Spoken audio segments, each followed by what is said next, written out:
Salut les devs, c'est Aurélien de la chaîne Tout un programme. Aujourd'hui, je vais vous présenter le projet qu'on va réaliser ensemble qui va nous servir de support pour la série. Le but de cette série, ça va être de montrer la progression de la réalisation d'une application. On va la faire de A à Z. On va partir d'une idée de base jusqu'à la réalisation finale en passant par ce qu'on appelle le MVP. On va passer aussi par une phase de refacto. J'ai pas encore choisi le nom de l'application. Si vous avez des suggestions, dites-le moi en commentaire. Mais le principe, vous le connaissez certainement. Vous en avez même certainement déjà sur votre téléphone. On va faire une to-do list. On est d'accord que là, on va pas réaliser l'application du siècle. Cette série, elle est juste là pour montrer à quelqu'un qui voudrait débuter dans le mobile comment faire une application de A à Z. Allez, c'est parti pour la présentation.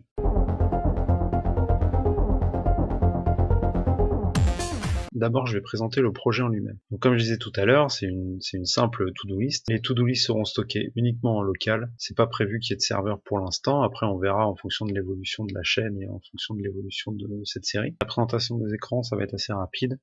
Comme vous voyez, c'est assez sommaire. Il n'y a que 2 écrans. Ça, c'est la page principale. Il y a la liste de toutes nos to-do list. Si on clique sur une to-do list, on arrive sur toute notre to-do. On a la possibilité d'ajouter une to-do list et ici de pouvoir ajouter un item à une to-do list.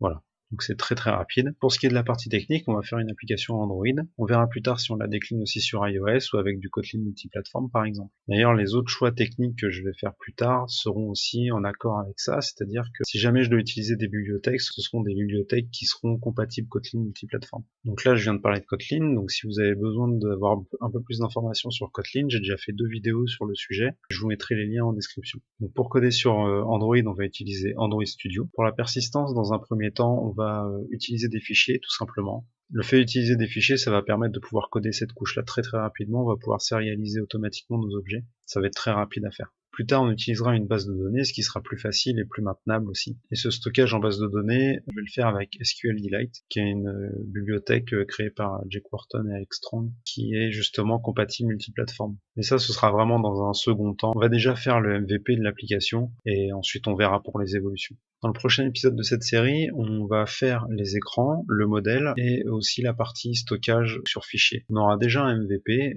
ce qui permettrait, si on voulait, on pourrait publier déjà l'application et elle serait déjà fonctionnelle. Voilà, c'est tout pour l'instant. C'était vraiment une vidéo juste d'introduction et de présentation sur la série qui va suivre. Je vais essayer de découper les épisodes par thème pour que vous puissiez revenir plus tard dessus et prendre uniquement les informations qui vous semblent utiles. Merci beaucoup d'avoir regardé cette vidéo, j'espère que vous l'avez appréciée. Les prochaines seront donc beaucoup plus longues vu qu'on va vraiment détailler exactement comment faire une application. Je vais devoir m'attarder sur certains détails, etc. On ira sur de la professionnalisation de l'application. On va faire pas mal de refacto. Il y aura aussi des refontes de l'architecture pour gagner en maintenabilité du code aussi. Comme d'habitude, si vous avez des questions ou des suggestions, n'hésitez pas à utiliser la zone commentaire. Vous pouvez aussi me contacter sur Twitter.